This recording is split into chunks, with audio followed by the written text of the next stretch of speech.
Hello friends, welcome to Plantoholic by Swarnika.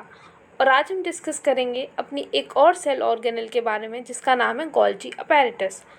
हमारी जो series चल रही है सेल एंड सेल ऑर्गेनेल्स की, अगर आप उसको फॉलो नहीं कर रहे हैं तो प्लीज़ कीजिए ना। मतलब इतनी भी बुरी वीडियोस नहीं बनाई मैंने, इतना भी बुरा कंटेंट नहीं दिया यार।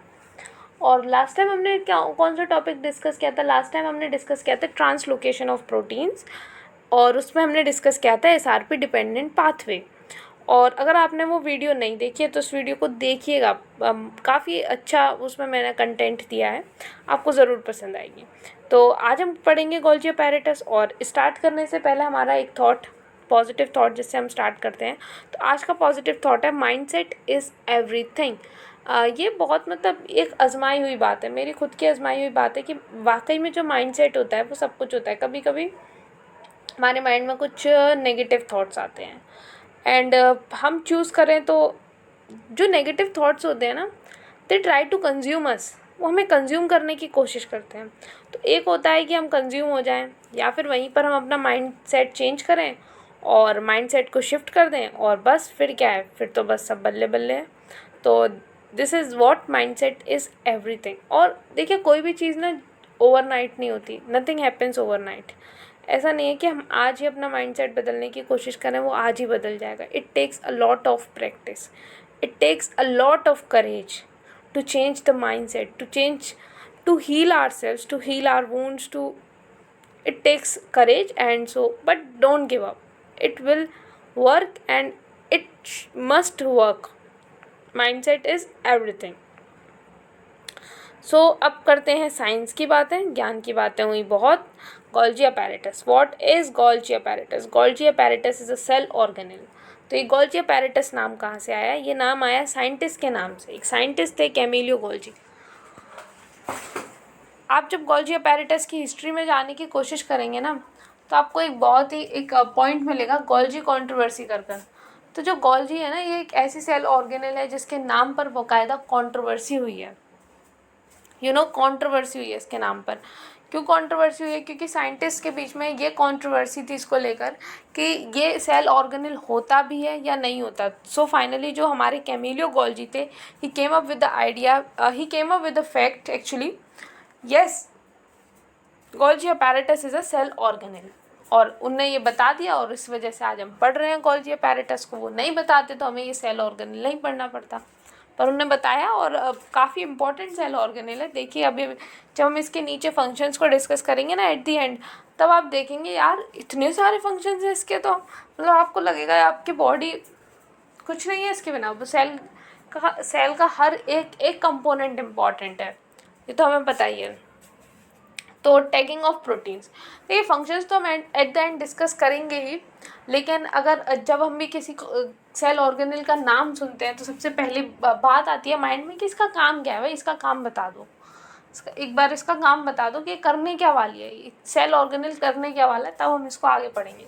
तो जो गोल्जी अपैरेटस है, इट इज़ मेनली, मैं ये नहीं कह रही कि ये सिर्फ इसका इकलौता काम है, it is mainly concerned with the tagging of proteins.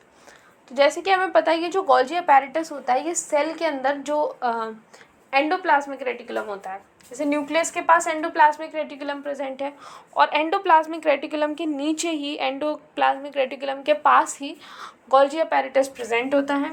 Endoplasmic reticulum क्या करता है? प्रोटीन्स बनाता है, क्योंकि जो रफ ER होता है, RER जिसे बोलते हैं, या जिसे ग्रैन्युलर एंडोप्लाज्मिक रेटिकुलम भी बोलते हैं, क्योंकि मैं एंडोप्लाज्मिक रेटिकुलम पर भी वीडियो बना चुकी हूँ, और आपने नहीं देखी तो उसको भी देख लीजिएगा। तो वो जो होता है, वो प्रोटीन्स, उसके ऊपर राइबोसोम्स प्रेजेंट होते हैं, वो प्रोटीन सिंथेसिस करते हैं राइबोसोम्स, और उस प्रोटीन सिंथेसिस के बाद जो प्रोटीन्स होते हैं वो सीधे गोल्जी अपैरेटस के अंदर आ जाते हैं। फिर गोल्जी अपैरेटस उनकी टैगिंग करता है। टैगिंग का मतलब क्या होता है? टैगिंग का मतलब होता है शुगर या फिर अमीनो एसिड्स के टैग्स जोड़ना, यानी कि शुगर और अमीनो ग्रुप को जोड़ना। जो प्रोटीन है, जो पॉलीपेप्टाइड की चेन है, protein is the polypeptide chain, okay, उसके अंदर शुगर या फिर अमीनो एसिड टैग को जोड़ना, ताकि जो पॉलीपेप्टाइड की चेन है वो अपनी डेस्टिनेशन तक जा सके। ये वाली बात है, ये काम करता है आपका mainly Golgi apparatus, mainly, not इकलौता फंक्शन में समझना, बट मेनली यही करता है।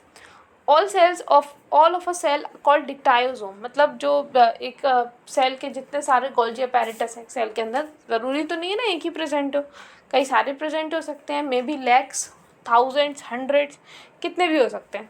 तो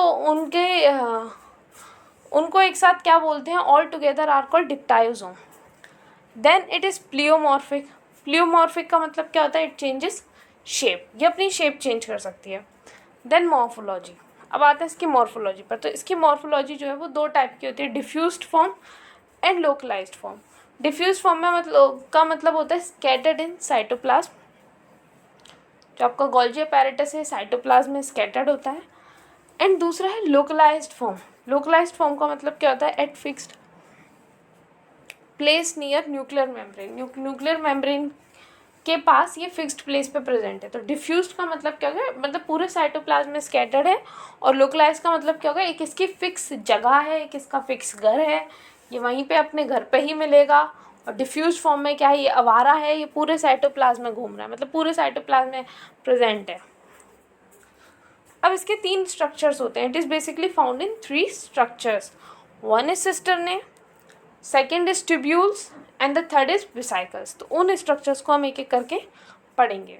आई होप कि ये ऐसा नहीं लग रहा कि मैं बहुत जल्दी जल्दी बोल रही हूँ। इफ़ यू थिंक कि मैं बहुत जल्दी जल्दी बोल रही हूँ तो प्लीज़ मुझे बताइए, आप मैं करेक्ट करूँगी इसको। फ्लैटेंड सैक और cisternae are central flattened plate-like or saucer-like closed compartments which are held in parallel bundles or stacks one above the other। क्या आपने चाय पीते हैं हम, तो चाय के कप के नीचे प्लेट रखी जाती है, मतलब टीवी में ज़्यादा देखा है मैंने, रियलिटी में नहीं देखा कभी कि वो प्लेट चाय के कप के नीचे वो प्लेट रखते हैं। तो ये टीवी में ही देखा है। और मैंने तो वो जो प्लेट होती है that plate is called saucer, उसे सॉसर कहा जाता है। टी एंड सॉसर बोला जाता है उनको एक साथ, टी कप एंड सॉसर। तो वो जो सॉसर होता है वो किस शेप का होता है, it is like this, it is like this इसी तरीके का होता है ना। तो ये जो सॉसर्स हैं, अब आप ये मान लो कि कई सारे सॉसर्स रखे हुए हैं एक दूसरे के ऊपर, कई सारे सॉसर्स को आप एक दूसरे के ऊपर रख दो, ये क्या बन जाएगा, गोल्जी अपैरेटस का सिस्टर्ने बन जाएंगे। So this is how cisternae looks like. ठीक है, ये देखिए ये जो डायग्राम है इसके अंदर आप सिस्टर्ने को देख सकते हैं। मैं दिखाती हूँ आपको, सिस्टर्ने भी हैं यहाँ पर, ट्यूब्यूल्स भी हैं एंड वेसिकल्स भी हैं। तो ये वाले जो स्ट्रक्चर्स हैं, ये वाले जो स्ट्रक्चर्स हैं जिनको मैं पिंक कलर से शो कर रही हूँ, ये सारे स्ट्रक्चर्स हैं सिस्टर्ने। एंड देन ये जो है, ये वाले जो हैं ये वेसिकल्स हैं, मतलब ये जो secretion vesicles. Then you can see the tubules. तो वेसिकल्स और ट्यूब्यूल्स को आप देख सकते हैं, वेसिकल्स और ट्यूब्यूल्स। तो cisternae, vesicles, tubules, all the 3 parts are visible in this diagram. अब एक बात आती है पोलैरिटी। यहाँ पर आप डायग्राम के अंदर 2 वर्ड्स देख रहे हैं, मैच्योरिंग फेस, ट्रांसफेस, और फॉर्मिंग फेस और सिस फेस। अब हम ये जानते हैं कि फेसेस क्या हैं। ये फेसेस मतलब क्यों जो है गोल्जी इसको 2 फेसेस में नाम दिया गया, मतलब इसके जो एक मान लो इसका आगे का हिस्सा जो है और इसके पीछे का हिस्सा जो है, जैसे हमारी आगे की बॉडी होती है, देन हमारी जो डॉर्सल जिसे हम अपना बैक कहते हैं वो होता है। और गोल्जी के पास में इसके आप ये मान सकते हो कि इसके 2 पार्ट्स हैं, इसके 2 फेसेस हैं। तो एक फेस को नाम दिया गया है मैच्योरिंग और ट्रांसफेस, और दूसरे फेस को नाम दिया गया है फॉर्मिंग और सिस फेस। ठीक है, ये जानते हैं कि इनका मतलब क्या होता है। Then now polarity. पोलैरिटी का मतलब क्या होता है, ये बोला जाता है कि जो गोल्जी अपैरेटस है इट हैज़ पोलैरिटी, इसके पास पोलैरिटी है। So what is polarity? The margins of each cisterna are gently curved so that the entire dictyosome of Golgi apparatus takes on a bow-like appearance. जो margins होते हैं सिस्टरने के of are gently curved. एक डिक्टायोसोम का मतलब क्या होगा, गोल्जी अपैरेटस। तो गोल्जी अपैरेटस के अंदर जो सिस्टरने होते हैं वो कैसे होते हैं, कर्व्ड होते हैं, जैसे अभी हमने डायग्राम में देखा। और जब मैंने आपको वो सॉसर लाइक स्ट्रक्चर बताया तो अब वहाँ पर आपने नोटिस किया होगा कि जो मार्जिन्स हैं वो कैसे हैं, जेंटली कर्व्ड हैं। The cisternae at the convex end of the dictyosome comprises proximal forming और सिस फेस। तो जो कॉन्वेक्स एंड होता है डिक्टायोसोम का, तो कॉन्वेक्स, मैं आपको डिक्टायोसोम बता चुकी हूँ व्हाट इट इज़। तो जो डिक्टायोसोम का जो कॉन्वेक्स एंड होता है, that convex and is called proximal, forming और सिस फेस। 3 नाम है, एक ही के 3 अलग अलग नाम है, इन तीनों का मतलब एक ही है, ठीक है। ये अलग अलग चीज़ के नाम नहीं, एक ही चीज़ के अलग अलग नाम है। तो जो कॉन्वेक्स एंड, इसको लर्न करिए, कॉन्वेक्स एंड का नाम क्या है? कॉन्वेक्स एंड जो है उसका नाम है proximal forming cis face. Proximal forming cis face. आइए अपने डायग्राम पे आते हैं। सिस फेस को देखिए, कॉन्वेक्स शेप का है, ये देखिए,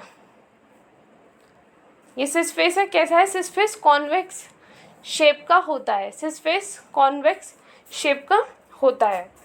और यहीं पर आप जो ट्रांसफेस है, ये ट्रांसफेस जो है, दिस ट्रांसफेस इट इज़ जो है, ये कौन से शेप का होता है? कॉनकेव सेंस से शेप का। बात क्या है? बात ये है कि जब आप इस गोल्जी को यहाँ से देखेंगे, when you will watch it from here, तो जो आपको ट्यूब्यूल्स हैं, वो सॉरी जो सिस्टर्ने हैं, वो कैसे दिखाई देंगे? वो कॉनकेव शेप के दिखाई देंगे, ठीक है। Concave shape, this is concave shape, तो कॉनकेव शेप के दिखाई देंगे। और जब आप गोल्जी को नीचे से देखेंगे, इस साइड से देखेंगे आप गोल्जी को, तो जो सिस्टर्ने हैं वो आपको कैसे शेप के दिखाई देंगे? You will see the cisternae in the shape of, in convex shape में दिखाई देंगे। तो ये आपको याद रखना है कि मैच्योरिंग फेस कैसे शेप का है? It is concave. जो कॉनकेव वाला है वो मैच्योरिंग फेस है, और जो कॉन्वेक्स वाला है वो सिस फेस है। पर उससे भी इम्पॉर्टेंट जो है पॉइंट, कि प्रेजेंट कहाँ होते हैं। जो सिस फेस है वो कहाँ प्रेजेंट होता है, जो ट्रांस फेस है वो कहाँ प्रेजेंट होता है, ये ज़्यादा जानना इम्पॉर्टेंट है। तो द फॉर्मिंग फेस और the cis face of the Golgi is located next to either the nucleus or a specialized portion of rough ER that lacks bound ribosomes and is called transitional ER। जो forming face होता है which is also called cis face, वो कहाँ पर present है? वो nucleus के पास प्रेजेंट है, या फिर जो रफ ER है उस रफ ER के वो एक स्पेशल पोर्शन के पास प्रेजेंट होता है which is called transitional ER। और जो ट्रांस फेस है वो कहाँ प्रेजेंट होता है? Trans face is present near the plasma membrane. Trans face जो है, मैच्योरिंग फेस, वो प्लाज्मा मेम्ब्रेन के पास प्रेजेंट होगा। दिस पोलराइजेशन और is called cis trans axis of the Golgi apparatus. तो गोल्जी अपैरेटस है, इसके पास 2 पोलैरिटीज़ हैं, एक का नाम है सिस, एक का नाम है ट्रांस। तो इसी वजह से जो गोल्जी अपैरेटस इसको पोलैरिटी, इस क्या बोला जाता है? दैट इट हैज़ पोलैरिटी, इसके पास पोलैरिटी है। तो ये जो पोलराइजेशन होती है, this polarization is called cis trans axis of the Golgi apparatus. एक जो स्ट्रक्चर है गोल्जी अपैरेटस का सिस्टर्ने, उसको हम डिस्कस कर चुके हैं। अब जो नेक्स्ट स्ट्रक्चर है ट्यूब्यूल्स, उसको हम डिस्कस करते हैं। A complex area of associated vesicles and anastomosing tubules surround the dictyosome and radiate from it. In fact, the peripheral area of the dictyosome is fenestrated less like in structure. इन काफ़ी भारी भरकम words हो गए, इनका एक एक करके मतलब समझते हैं। देखिए, सबसे भारी भरकम वर्ड जो है आपको इस डेफिनेशन में जो दिख रहा होगा वो है एनास्टोमाइजिंग। एनास्टोमाइजिंग का मतलब क्या होता है? एनास्टोमाइजिंग का मतलब होता है कनेक्ट करना आपस में, चैनल्स के थ्रू आपस में कनेक्ट होना। तो बेसिकली इसका मतलब ये है कि जो ट्यूब्यूल्स होते हैं वो आपस में कनेक्ट होते हैं, और ये कॉम्प्लेक्स एरे होते हैं एसोसिएटेड वेसिकल्स का, यानी कि इनके साथ जो ट्यूब्यूल्स होते हैं उनके साथ वेसिकल्स भी इनके पास आसपास ही प्रेजेंट होती हैं, आसपास ही जुड़ी होती हैं। जैसे मैंने आपको जो डायग्राम दिखाया था स्टार्टिंग में, आप उस डायग्राम को, जब मैंने आपको तीनों चीज़ दिखाई, सिस्टर्ने, ट्यूब्यूल्स और वेसिकल्स, तो आपने देखा कि जो ट्यूब्यूल्स हैं वो वेसिकल्स के काफ़ी ज़्यादा क्लोजली एसोसिएटेड है। ये सराउंड द डिक्टायोसोम, और आपने ये भी देखा होगा कि जो ट्यूब्यूल्स हैं उन्होंने पूरे डिक्टायोसोम को जो है सराउंड कर रखा है। In fact the peripheral area of dictyosome is fenestrated. जो पेरीफेरल एरिया है वो फेनेस्ट्रेटेड है इन स्ट्रक्चर। फेनेस्ट्रेटेड बेसिकली मतलब होता है it is open like structure, open structure है। Then vesicles. अब तीसरा जो स्ट्रक्चर है जिस गोल्जी अपैरेटस का, वो है वेसिकल्स। तो वेसिकल्स जो है वो 60 नैनोमीटर के होते हैं लगभग डायमीटर में। ये जो साइज़ जो होता है ना, इससे बेसिकली हमें कुछ नहीं करना, बस एक हम सोच सकते हैं हाँ 60 नैनोमीटर, यानी कि 1 nanometer. What is nanometer? 10 to the power -9, 10 to the power -9 is called nanometer. 60 nanometer बहुत छोटा हो गया। तो वेसाइकल्स जो है वो 3 टाइप की होती हैं: transitional vesicles, secretory vesicles and Clathrin coated vesicles. Let's talk about transitional vesicles. Transitional vesicles are small membrane limited vesicles which are thought to form as blebs from the transitional ER to migrate and converge to cis phase of the Golgi, which they coalesces to form new cisternae. अब transitional vesicles क्या होता है? देखिए, transitional vesicles small membrane limited vesicles होते हैं। Membrane limited लिखा है यानी कि इनके पास मेम्ब्रेन तो होती है, and are thought to form blebs which are from the transitional ER to migrate and convert to the cis face of the Golgi. अब ब्लैब्स का मतलब क्या होता है? ब्लैब्स का मतलब होता है बबल्स। तो जो ट्रांजिशनल ईआर होता है, उस ट्रांजिशनल ईआर में से बबल्स की तरह निकलते हैं और जाके कहाँ पर कन्वर्ज हो जाते हैं? जो सिस फेस होता है गोल्जी का, वहाँ पर जाकर ये कन्वर्ज हो जाते हैं। सिक्रेटरी वेसाइकल्स आर, अब सिक्रेटरी वेसाइकल्स की बात करते हैं। Secretory vesicles are very size membrane limited vesicles which discharge from margins of cisternae of Golgi. तो सिक्रेटरी वेसाइकल्स ये क्या होते हैं? ये एक वेरीड साइज़ के, यानी कि डिफरेंट साइज़ के मेम्ब्रेन लिमिटेड वेसाइकल्स होते हैं जो कि डिस्चार्ज होते हैं from the margins of the cisternae of Golgi. ये गोल्जी के मार्जिन से डिस्चार्ज होते हैं। अभी आपने देखा जो ट्रांजिशनल वेसाइकल्स थे वो कहाँ से डिस्चार्ज हो रहे थे? वो ट्रांजिशनल ईआर से डिस्चार्ज हो रहे थे और गोल्जी के सिस फेज में जाके फ्यूज़ हो रहे थे। और सिक्रेटरी वेसाइकल्स कहाँ से डिस्चार्ज हो रहे हैं? गोल्जी के सिस्टर्ने से डिस्चार्ज हो रहे हैं। This is the difference. Thus, they occur between the maturing phase of the Golgi and the plasma membrane. तो Golgi के maturing phase जो होता है M phase, और जो plasma membrane होती है उसके बीच में ये occur होते हैं।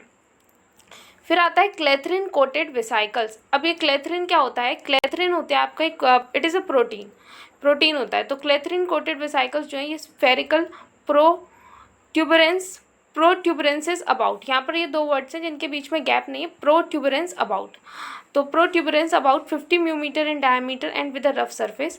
दे are found at the periphery of the organelle, usually at the ends of single tubules, and are morphologically quite distinct from the secretory vesicles. तो ये कहाँ पर पाए जाते हैं? ये पाए जाते हैं जो ऑर्गेनल्स होती हैं, उन ऑर्गेनल्स की पेरीफेरी से प्रोट्यूबरेंस निकलता है। प्रोट्यूबरेंस का मतलब क्या होता है? एक ट्यूब जैसा स्ट्रक्चर निकलता है और उस तरीके से वेसाइकल्स बनती है। Morphologically quite distinct from the secretory vesicles, लेकिन मॉर्फोलॉजिकली सिक्रेटरी वेसाइकल से डिफरेंट होती हैं। The clathrin coated vesicles are known to play a role in the intracellular traffic of the membranes and of secretory products, that is between ER and Golgi as well as between girl region and the endosomal and lysosomal compartments. तो जो clathrin coated vesicles होते हैं ये intracellular traffic का काम करते हैं। Intracellular traffic का मतलब क्या होता है? उसको क्या करते हैं? इंट्रासेलुलर ट्रैफिक जो होता है उसको आप कह सकते हैं उसको मेंटेन करने का काम करते हैं। जैसे कि सेल के अंदर इंट्रासेलुलर का मतलब क्या होगा? सेल के अंदर कई सारे प्रोटीन्स बनते हैं। कौन से प्रोटीन को किस जगह भेजना है? अब प्रोटीन्स एक साथ बहुत सारे इकट्ठे हो जाएंगे। जैसे ट्रैफिक पुलिस क्या करती है? जब रोड पर बहुत ज़्यादा भीड़ इकट्ठी ना हो जाए तो उसको क्या करती है? डायरेक्ट करने का काम करती है। तो वही ट्रैफिक पुलिस का काम है। यहाँ पर जो क्लेथरिन प्रोटीन्स करेंगे यानी कि ट्रैफिकिंग का काम करते हैं प्रोटीन्स की। और जो गर्ल रीजन होता है, GERL region is Golgi, endoplasmic reticulum and lysosome. तो ये वाला जो रीजन होता है यहाँ पर वो क्या करते हैं? इनके बीच में ट्रैफिकिंग का काम करते हैं। ये क्लेथरिन कोटेड एंडोसाइटोसिस है। क्लेथरिन वेसाइकल यहाँ पर बनेगी और एंडोसाइटोसिस होगा। एंडोसाइटोसिस में क्या होता है? एंडोसाइटोसिस में किसी भी पार्टिकल को सेल अपने अंदर एनगल्फ कर लेता है। तो आप ये देख रहे हैं कि जो सेल का सरफेस है, इस सेल के सरफेस पर क्या प्रेजेंट है? रिसेप्टर्स प्रेजेंट है। देयर आर रिसेप्टर्स, ये रिसेप्टर्स हैं, ये सेल के सरफेस पे प्रेजेंट है। और ये जो स्काई ब्लू कलर की ये जो बॉल है ये सेल के अंदर आना चाहती है। तो जैसे ही सेल जो है वो उसको एनगल्फ कर, जैसे ही जो रिसेप्टर है, रिसेप्टर इस सब्सटेंस को, ये जो भी सब्सटेंस है इसको जो रिसेप्टर्स जब इससे बाइंड करेंगे तो ये जो क्लेथरिन प्रोटीन है ये यहाँ पर आने लगेगा और आके क्या बनाने लगेगा? जो वेसाइकल बन रही है यहाँ पर, ये वेसाइकल बन रही है, यहाँ पर ये जो वेसाइकल बन रही है, इस वेसाइकल को क्लेथरिन प्रोटीन जो है क्या करने लगेगा? कवर करने लगेगा और कोटिंग बन जाएगी क्लेथरिन की। तो क्योंकि जो वेसाइकल है वो क्लेथरीन से कोटेड है, that's why it is called clathrin coated vesicle. ये देखिए, एक ये डायग्राम में भी आप देख सकते हैं कि किस तरीके से जो क्लेथरीन है इसने वेसाइकल को क्या कर रखा है, इसने वेसाइकल को, इस क्लेथरीन ने वेसाइकल को कोट कर रखा है। सो इस डायग्राम में भी आप इस चीज़ को देख सकते हैं। अब बात आती है फंक्शंस की। What are the functions of Golgi? Golgi vesicles are often referred to as the traffic police of the cell. तो जो गोल्जी अपैरेटस होता है, तो जो गोल्जी वेसाइकल्स होते हैं इनको ऑफनली क्या बोला जाता है? Traffic police of the cell. जैसे कि मैंने अभी आपको बताया, जो ट्रैफिक पुलिस होती है, ट्रैफिक पुलिस का काम क्या होता है? ट्रैफिक पुलिस का काम होता है जो भीड़ है, जो क्राउड है, उसको डायरेक्ट करना। वैसे ही जो गोल्जी वेसाइकल्स होते हैं ये क्या करते हैं? गोल्जी वेसाइकल्स क्या करते हैं? जो प्रोटीन्स हैं उनको ले जाते हैं उनकी जगह पर, जहाँ उन्हें जाना है वहाँ पर ले जाते हैं। तो ये वाला जो रोल है ये कौन करता है? गोल्जी वेसाइकल्स करते हैं। तो एक क्वेश्चन पूछा जाता है कि जो प्रोटीन सॉर्टिंग होती है, प्रोटीन सॉर्टिंग कौन सी सेल ऑर्गेनेल करती है? तो प्रोटीन सॉर्टिंग जो सेल ऑर्गेनेल है वो है Golgi apparatus. Golgi apparatus is the organelle which do the sorting of the proteins. ये देखिए यहाँ पर आगे लिखा भी हुआ है, दे play a key role in the sorting of many of cell's proteins and membrane constituents and in directing them to their proper destination. अब सॉर्टिंग का मतलब क्या होता है? What is the meaning of sorting? Protein sorting का मतलब है, sorting word का जो मतलब है, बेसिकली सॉर्टिंग वर्ड का मतलब होता है ग्रुप्स में बांटना। तो गोल्जी अपैरेटस क्या करता है? गोल्जी अपैरेटस कुछ टैग्स ऐड करता है। जैसे कि मैंने आपको जब एकदम वीडियो स्टार्ट की थी तब मैंने आपको बताया था टैगिंग का मतलब क्या होता है। तो वैसे अमीनो और शुगर के टैग्स जो है गोल्जी ऐड कर देता है, और वो टैग्स जो है, मतलब वो जो टैग्स होते हैं उन टैग्स में इन्फॉर्मेशन होती है कि प्रोटीन को जाना कहाँ है, और फिर इन वेसाइकल्स की मदद से प्रोटीन वहाँ पर चला जाता है। तो इसी को प्रोटीन सॉर्टिंग भी कहते हैं, इसी को प्रोटीन ट्रैफिकिंग भी कहते हैं। To perform this function, the Golgi vesicles contain different sets of enzyme in different types of vesicles. इस फंक्शन को परफॉर्म करने के लिए जो गोल्जी वेसाइकल्स होते हैं वो different sets of enzyme contain करते हैं in different types of vesicles, अलग अलग टाइप के वेसाइकल में, सिस, मिडल और ट्रांसिस्टरने।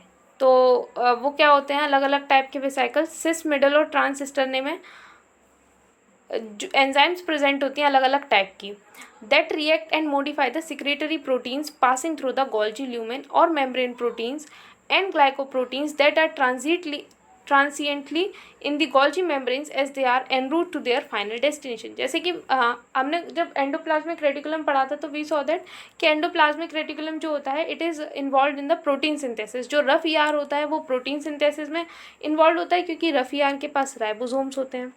जो स्मूथ एंडोप्लाज्मिक रेटिकुलम होता है it is somehow related to the lipid metabolism और लिपिड सिंथेसिस, वो लिपिड सिंथेसिस से रिलेटेड है। तो जब रफ एंडोप्लाज्मिक रेटिकुलम के अंदर प्रोटीन्स बनते हैं तो वो प्रोटीन्स बनने के बाद कहाँ आते हैं? सीधे गोल्जी के पास आते हैं।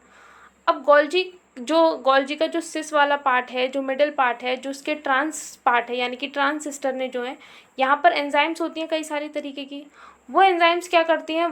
These enzymes modify secretory proteins. ये एंजाइम्स सिक्रेटरी प्रोटीन्स को मॉडिफाई कर देती हैं passing through the Golgi lumen, और ये जो प्रोटीन्स होते हैं गोल्जी ल्यूमेन से पास होते हैं, और membrane proteins and glycoproteins that are transiently in the Golgi membranes as they are en route to their final destination. और फिर ये जो प्रोटीन्स होते हैं मॉडिफाई होने के बाद अपने फाइनल डेस्टिनेशन तक जाते हैं। For example, a Golgi enzyme may add a single signal or tag such as a carbohydrate or a phosphate residue to a certain protein to direct them to their proper sites in the cell।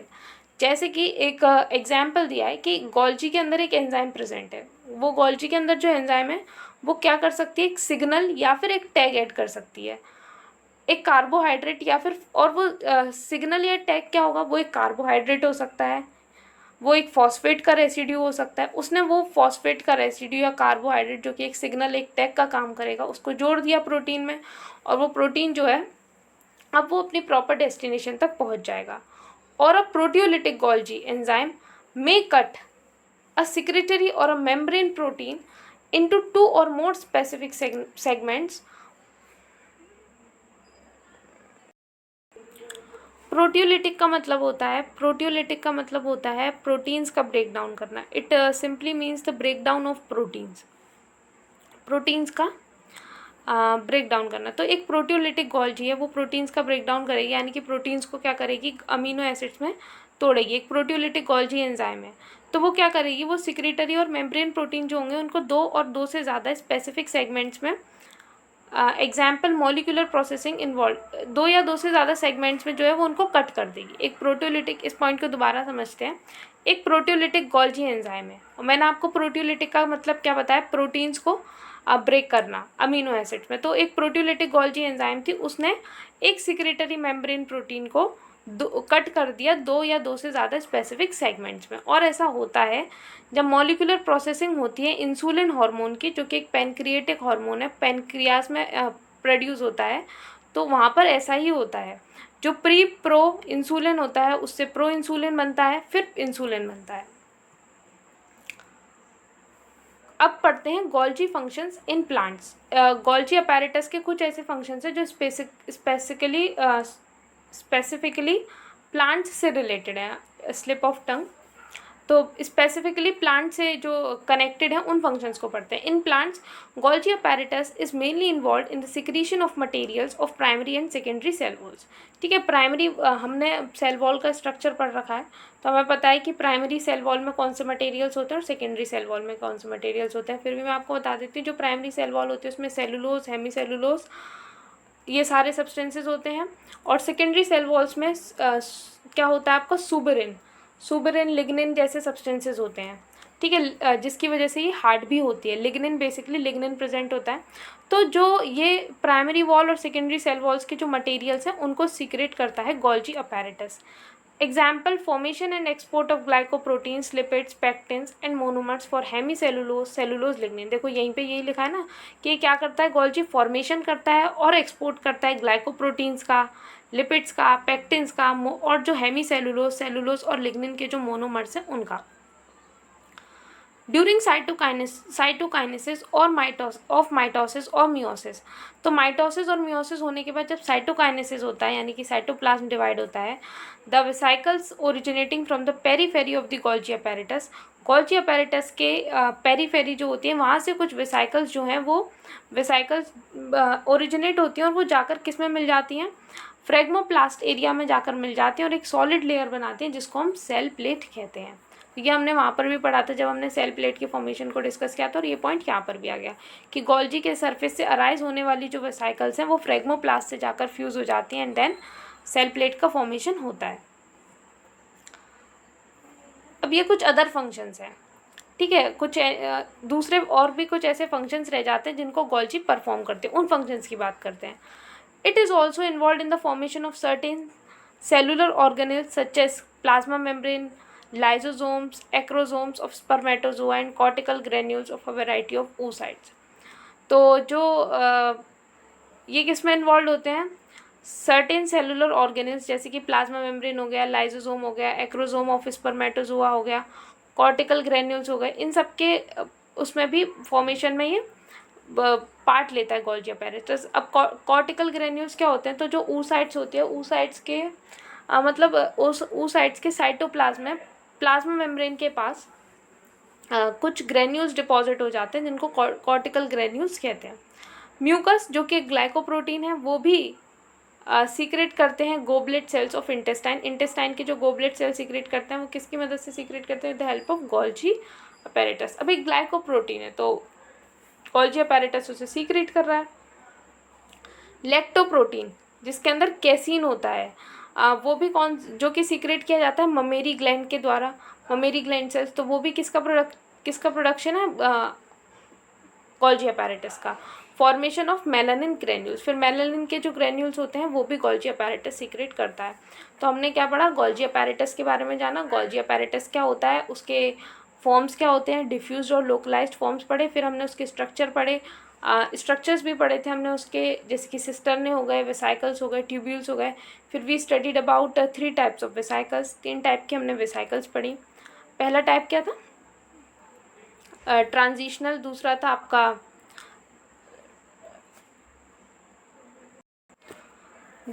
आपका एक transitional हो गया, दूसरा था आपका secretary और तीसरा था आपका क्लेथरीन कोटेड साइकिल। और उसके बाद फिर हमने अपने डिस्कशन को आगे बढ़ाते हुए फंक्शंस को डिस्कस किया। पहले बेसिक फंक्शंस, फिर हमने कुछ प्लांट्स के स्पेसिफिक फंक्शंस को डिस्कस किया and then some other functions. और इस तरीके से जो चैप्टर है वो हमारा हो गया गोल्जी अपैरेटस का discussion finish. I hope you like this video. If you really do so, then please hit the like button and subscribe to this channel. Thank you.